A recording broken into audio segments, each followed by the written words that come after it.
السلام علیکم ورحمۃ اللہ وبرکاتہ۔ نحمدہ ونصلی علی رسولہ الکریم، اما بعد، رب اشرح لی صدری ویسر لی امری واحلل عقدۃ من لسانی یفقہوا قولی، رب زدنی علما، اللہم رب زدنی علما، اللہم صلی وسلم علی نبینا محمد صلی اللہ علیہ وسلم۔ محترم حضرات، امید کرتا ہوں کہ آپ تمام حضرات خیر و عافیت سے ہوں گے انشاءاللہ۔ آج کے درس کا موضوع ہے ہماری شادیاں۔ محترم حضرات، ہمارے سماج اور معاشرے میں شادی بیاہ کے موقع پر جو بے شمار غلط رسم و رواج عام ہے، ان میں سے چند چیزوں کا انشاءاللہ ہم تذکرہ کریں گے۔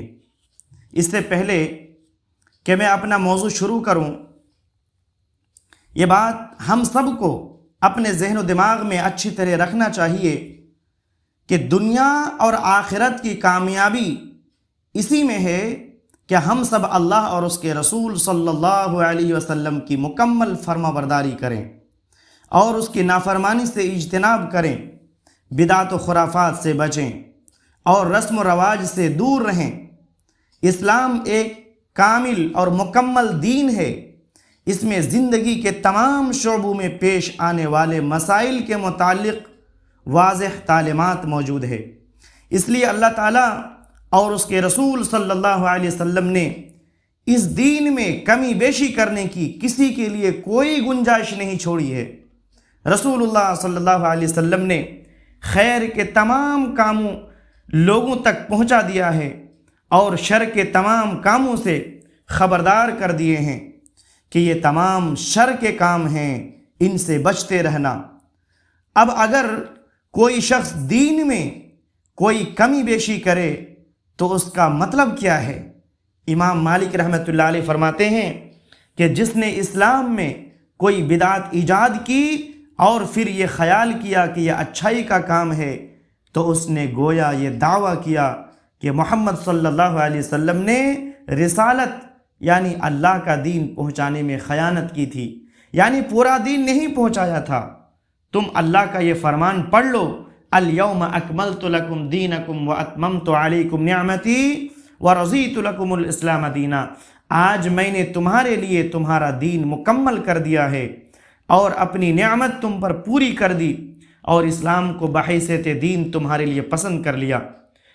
اس کے بعد امام مالک رحمۃ اللہ علیہ فرماتے ہیں کہ اس امت کے آخری لوگ بھی اسی چیز کے ساتھ درست ہو سکتے ہیں جس کے ساتھ اس امت کے پہلے لوگ درست ہوئے تھے، اور جو عمل اس وقت دین نہیں تھا وہ آج بھی دین نہیں ہو سکتا۔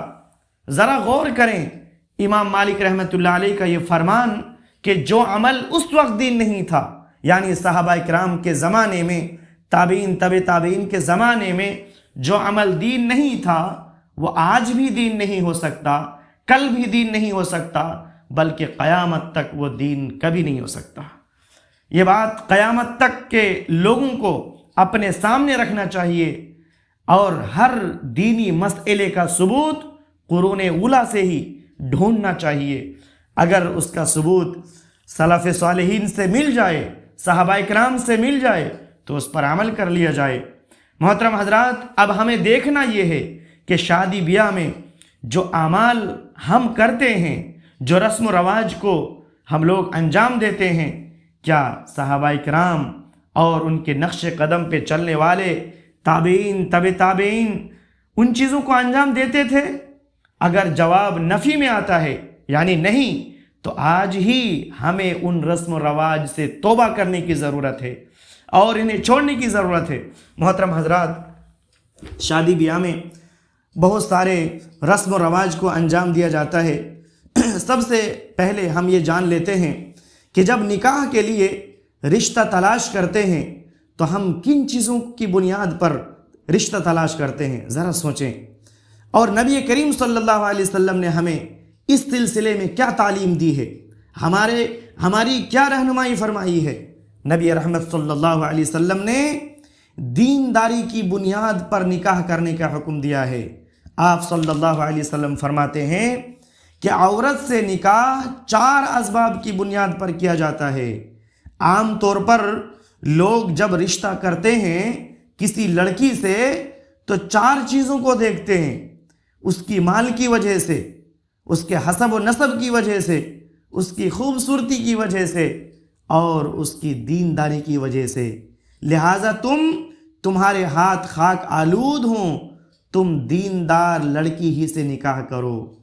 تو بیوی اور بہو کے انتخاب کے لیے نبی کریم صلی اللہ علیہ وسلم نے دینداری کو ترجیح دینے کا حکم دیا ہے، اور فرمایا کہ دیندار اور نیک لڑکی بہترین خزانہ ہے۔ دیندار اور نیک لڑکی کیا ہے؟ بہترین خزانہ ہے۔ لیکن کیا آج ہمارے سماج اور معاشرے میں دینداری دیکھی جاتی ہے؟ بعض لوگ تو دین کے متعلق سوال ہی نہیں کرتے۔ دین کی بنیاد پہ فیصلہ نہیں ہوتا، بلکہ فیصلہ مالداری کی بنیاد پہ یا خوبصورتی یا حسب و نسب کی بنیاد پہ ہوتا ہے، یا یہ دیکھا جاتا ہے کہ پڑھی لکھی کتنی ہے۔ یہ سب چیزوں کو دھیان میں رکھا جاتا ہے، اور دینداری کے متعلق ایک طبقہ ہے جو بالکل بالائے طاق رکھ دیتا ہے، دینداری کے متعلق بالکل سوال ہی نہیں کرتے، اور دوسرا طبقہ وہ ہے جو پوچھتا تو ہے لیکن آخر میں ایک فارمیلٹی کے لیے ایسے ہی پوچھتے ہیں۔ ان کا مقصد نہیں ہوتا کہ دینداری ضروری ہے، دینداری ہو یا نہ ہو کوئی مسئلہ نہیں ہے، ہاں تو ہلکا پھلکا آخر میں پوچھ لیتے ہیں۔ محترم حضرات، حالانکہ ہمیں دینداری کی بنیاد پر ہی نکاح کرنی چاہیے، کیونکہ دیندار بیوی دنیا میں سکون اور خیر و برکت اور آخرت میں کامیابی کا ذریعہ بنتی ہے۔ لہٰذا ہم سب کو دینداری کی بنیاد پر نکاح کرنا چاہیے، اس کے بے شمار فائدے ہیں۔ اسی طرح نکاح کے تعلق سے ایک برائی یہ بھی پائی جاتی ہے کہ کئی ماں باپ اپنی بچیوں کی شادی اپنی مرضی کے مطابق کرتے ہیں، یعنی جہاں ماں باپ چاہتے ہیں وہاں کرتے ہیں، چاہے لڑکی راضی ہو یا نہ ہو، اس سے ماں باپ کو کوئی فرق نہیں پڑتا۔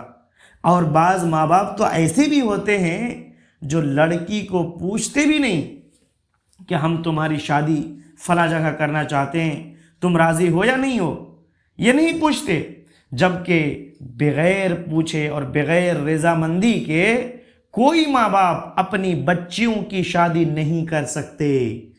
آپ صلی اللہ علیہ وسلم نے فرمایا کہ کنواری عورت کا نکاح اس وقت تک نہ کیا جائے جب تک اس کی اجازت نہ مل جائے۔ صحیح بخاری حدیث نمبر 5136۔ اسی طریقے سے ایک جوان کنواری لڑکی نبی صلی اللہ علیہ وسلم کے پاس آئی، اس نے بتایا کہ اس کے ماں باپ نے اس کی شادی کر دی ہے مگر میں اسے ناپسند کرتی ہوں۔ تو نبی صلی اللہ علیہ وسلم نے اسے اختیار دے دیا، یعنی چاہو تو اس نکاح کو باقی رکھو اور اگر چاہو تو اس نکاح کو توڑ دو۔ اس حدیث کو امام ابو داؤد نے روایت کیا ہے۔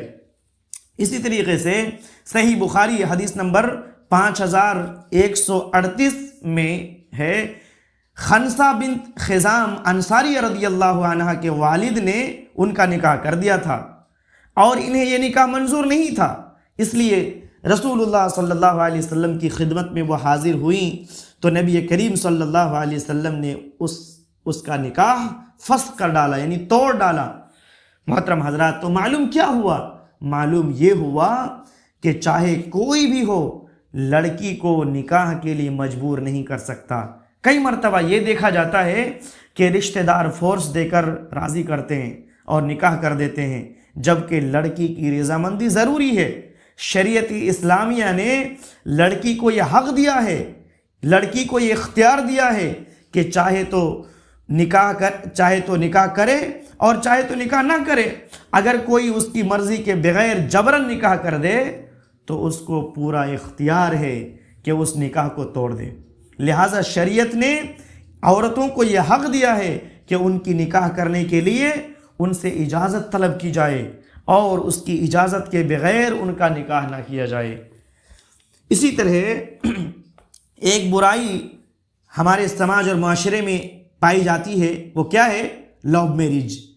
محترم حضرات، پہلے زمانے میں کچھ سالوں پہلے لو میرج کہنے یا سننے میں ہی شرمندگی محسوس ہوتی تھی، لیکن آج کے زمانے میں بعض لوگ بڑے فخریلے انداز میں اس کا تذکرہ کرتے ہیں کہ فلاں نے تو لو میرج کی ہے، جبکہ شریعت میں لو میرج مکمل طور پر حرام ہے، کہ جس میں لڑکا لڑکی شادی سے پہلے ایک دوسرے سے محبت، پیار و محبت کا اظہار کرتے ہیں، ایک دوسرے کے ساتھ گھومنے پھرنے جاتے ہیں، یعنی جس طرح ایک میاں بیوی کرتے ہیں پھر بعد میں کیا کرتے ہیں، وہ شادی کرتے ہیں۔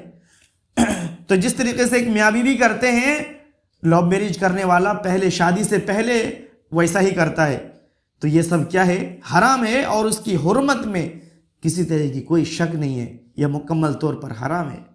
جب کسی غیر محرم کی طرف دیکھنا جائز نہیں، تو پھر اس کے ساتھ پیار و محبت کا اظہار کرنا، اس کے ساتھ گھومنے پھرنے جانا، یہ سب کیسے جائز ہو سکتا ہے میرے بھائی؟ یاد رکھیں، کسی بھی غیر محرم عورت سے محبت کا اظہار کرنا اور پھر ان سے پیار و محبت کی باتیں کرنا، ایک دوسرے کو دیکھنا، ایک دوسرے کے ساتھ گھومنے جانا، یہ سب حرام ہے اور کبیرہ گناہ ہے۔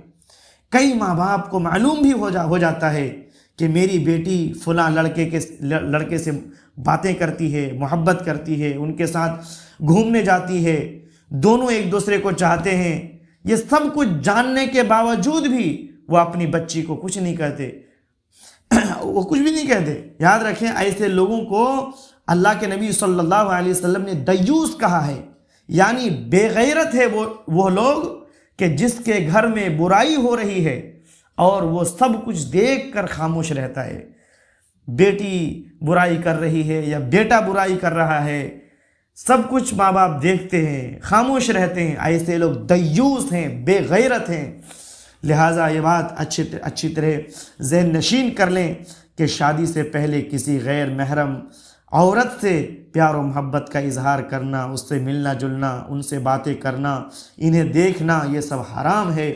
اور اس طریقے سے لو میرج ہوتی ہے، اس طرح شادی ہوتی ہے، تو اس میں خیر و برکت بھی نہیں ہوتی۔ آج کل ایسا بھی ہوتا ہے کہ لڑکا اور لڑکی ایک دوسرے سے پیار و محبت کرتے ہیں اور وہ آپس میں شادی کرنا چاہتے ہیں، لیکن جب گھر والے راضی نہیں ہوتے تو کیا کرتے ہیں، بھاگ کر کورٹ میرج کر لیتے ہیں، جبکہ کورٹ میرج کے ذریعے نکاح ہوتا ہی نہیں ہے۔ یاد رکھیں، پھر اس بات کو میں ریپیٹ کرتا ہوں کہ کورٹ میرج کے ذریعے نکاح ہوتا ہی نہیں ہے، اس میں نکاح کے شروط پورے نہیں ہوتے، کیونکہ نکاح میں ولی کا ہونا لازم اور ضروری ہے۔ اور ولی کون ہوتا ہے؟ ولی باپ ہوتا ہے یا ان کا کوئی وصی، جس کو باپ وصیت کریں کہ میرا وہ ولی ہوگا۔ باپ نہ ہو تو دادا نہ ہو تو بیٹا یا پوتا یا سگا بھائی یا بھتیجا یا سگا چاچا، اگر کوئی نہ ہو تو حاکم وقت ان کا ولی ہوگا۔ لیکن اگر باپ موجود ہے تو باپ ہی ولی ہوگا، اور ولی کی اجازت کے بغیر نکاح اگر ہو جائے تو وہ نکاح باطل ہے، وہ نکاح ہوتا ہی نہیں ہے۔ لہٰذا کورٹ میرج سے کوئی لڑکی کسی لڑکے کے لیے حلال نہیں ہوتی۔ افسوس کہ کتنے ایسے لڑکے اور لڑکیاں ہیں جو کورٹ میرج کے ذریعے اپنی زندگی گزار رہے ہیں۔ اللہ تعالی ہمیں دین کی صحیح سمجھ عطا کرے۔ کورٹ میرج کے ذریعے کوئی کسی کے لیے حلال نہیں ہوتا، یاد رکھیں۔ اسی طریقے سے نکاح کے رسم و رواج میں ایک رسم ہے منگنی۔ محترم حضرات ذرا غور سے سنیں، ایک رسم کیا ہے؟ منگنی ہے۔ اور یاد رکھیں، یہ جو منگنی ہے یہ مسلمانوں کا طریقہ نہیں ہے، یہ غیر اسلامی طریقہ ہے۔ جانتے ہیں منگنی میں کیا ہوتا ہے؟ سب سے پہلے ایک بڑا سا ہال بک کیا جاتا ہے اور کھانے پینے کا بہت شاندار انتظام کیا جاتا ہے، اس میں کیک بھی کاٹا جاتا ہے اور لڑکا لڑکی کو انگوٹھی پہناتا ہے۔ پھر یعنی اس اسٹیج میں دلہا دلہن ایک دوسرے کو کیا کرتے ہیں؟ انگوٹھی پہناتے ہیں۔ یہ غیروں کا طریقہ ہے، یہ کفار کا طریقہ ہے، لیکن افسوس کہ آج بعض مسلمانوں نے اس کو اپنا لیا ہے اور غیروں کی مشابہت اختیار کرنے لگے ہیں، جبکہ کافروں کے طریقوں کو اپنانا جائز نہیں ہے۔ نبی رحمت صلی اللہ علیہ وسلم نے فرمایا، من تشبہ بقوم فہو منہم، جس نے کسی قوم کی مشابہت اختیار کی تو وہ انہی میں سے ہے۔ لہٰذا غیر مسلموں کے طریقوں کو اپنانا، ان کے طور طریقوں کو اختیار کرنا حرام ہے، یاد رکھیں۔ اسی طرح منگنی میں بے پناہ فضول خرچیاں کی جاتی ہے، پیسوں کو پانی کی طرح بہایا جاتا ہے، جبکہ اللہ تعالیٰ نے فضول خرچی کرنے سے منع کیا ہے اور فضول خرچی کرنے والے کو شیطان کا بھائی قرار دیا ہے۔ اور یہ بھی یاد رکھیں میرے بھائی اور میری پیاری بہنیں کہ قیامت کے دن اللہ تعالیٰ مال و دولت کے تعلق سے 2 سوال کرے گا۔ صحیح حدیث سے ثابت ہے 2 سوال کرے گا کہ پہلا سوال کیا ہوگا؟ مال کہاں سے کمایا، اور دوسرا مال کہاں خرچ کیا۔ لہٰذا ہمیں حلال طریقے ہی سے مال کمانا ہے اور اس مال کو صحیح راستے ہی میں خرچ کرنا ہے۔ کوئی بھی ہرگز یہ نہ سوچے کہ یہ تو میرا مال ہے، میرا پیسہ ہے، میں جہاں چاہوں خرچ کروں، کیونکہ دنیا میں تو ہو سکتا ہے کہ پکڑ نہ ہو، آپ کا پکڑ کوئی نہ کرے، لیکن آخرت میں ضرور سوال ہوگا کہ تم نے اپنا مال کہاں سے کمایا، من این اکتسبہ وما انفقہ، کہ تم نے مال کہاں سے کمایا اور پھر کہاں خرچ کیا۔ اس لیے فضول خرچ سے بچنا انتہائی ضروری ہے میرے بھائی، بہت ضروری ہے۔ اسی طرح منگنی میں فوٹوگرافر کو بھی بلایا جاتا ہے اور تمام چیزوں کی ویڈیوز بنائی جاتی ہے، تصویر کشی کی ہوتی ہے، جبکہ ویڈیو بنانا، تصویریں کھینچنا شرعاً جائز نہیں ہے۔ صحیح مسلم میں یہ حدیث موجود ہے، غور سے سنیں۔ صحیح آج کل بہت سارے لوگوں کو بہت سوال رہتا ہے فوٹو کھینچنے کا اور تصویر کھینچنے کا۔ صحیح مسلم میں حدیث نمبر 5540 نمبر میں نبی رحمت صلی اللہ علیہ وسلم فرماتے ہیں کہ ہر تصویر بنانے والا جہنم میں ہوگا، اور اس کی بنائی تصویر کے بدلے میں اللہ تعالیٰ ایک جاندار پیدا کرے گا، ایک جاندار بنائے گا، وہ اسے جہنم میں عذاب دے گا۔ معلوم ہوا کہ بلا وجہ تصویر کھینچنا یا ویڈیوز بنانا حرام ہے، کبیرہ گناہ ہے، اور اس کا عذاب جہنم میں اس کا عذاب دیا جائے گا۔ لیکن افسوس کے موجودہ وقت میں ہر کوئی شوقیہ تصویر کھینچتے ہیں، ویڈیوز بناتے ہیں اور مختلف سوشل میڈیا میں اپلوڈ کرتے ہیں۔ بہت سارے لوگوں کو سیلفی لینے کا بھی بہت سوال رہتا ہے۔ اللہ تعالی ہم سب کی حفاظت فرمائے۔ اسی طریقے سے منگنی کے بعد ایک اور خرابی یہ پائی جاتی ہے کہ لڑکا اور لڑکی منگنی کے بعد ایسے ہو جاتے ہیں جیسے ان کی شادی ہو گئی ہو یا ان کا نکاح ہو گیا ہو، یعنی منگنی کے بعد ان کی بات چیت، ان کا ہنسی مذاق شروع ہو جاتا ہے، ویڈیو کالنگ باتیں ہوتی ہے، ملنا جلنا ہوتا ہے، تحفے تحائف سب شروع ہو جاتا ہے، یعنی وہ دونوں ایسے ہو جاتے ہیں جیسے ایک میاں بیوی کا رشتہ ہوتا ہے، جبکہ منگنی سے یا رشتہ پکا ہو جانے سے کوئی کسی کے لیے حلال نہیں ہوتا، وہ منگنی کے بعد بھی ویسے ہی حرام ہے جیسے منگنی سے پہلے حرام تھا۔ ان چیزوں کو ہمیں سمجھنے کی ضرورت ہے میرے بھائیوں۔ منگنی کے بعد جب لڑکا لڑکی آپس میں باتیں کرتے ہیں تو ماں باپ بھی کچھ بھی نہیں کہتے، سوچتے ہیں کہ رشتہ تو پکا ہو گیا، اب شادی تو ہونا طے ہے، اس لیے ماں باپ بھی کچھ نہیں کہتے، جبکہ کئی مرتبہ ایسا دیکھا جاتا ہے کہ رشتہ پکا ہو گیا، شادی کا ڈیٹ فکس ہو گیا، اس کے بعد وہ رشتہ کینسل بھی ہو جاتا ہے۔ ذرا سوچیں، جو لڑکے اور لڑکیاں منگنی کے بعد ایک دوسرے سے باتیں کرنا شروع کر دیتے ہیں، ایک دوسرے کی تصویریں اور ویڈیوز شیئر کرتے ہیں، تحفے تحائف اور دوسری چیزیں ہوتی ہے، اس کا کیا ہوگا اگر رشتہ کینسل ہو گیا؟ ایک تو اللہ اور اس کے رسول کی نافرمانی کر رہے ہیں، اور دوسرا دنیاوی اعتبار سے بھی خسارہ ہے، نقصان ہے۔ لہٰذا ہمیں ان غلط رسم و رواج سے بچنے کی ضرورت ہے۔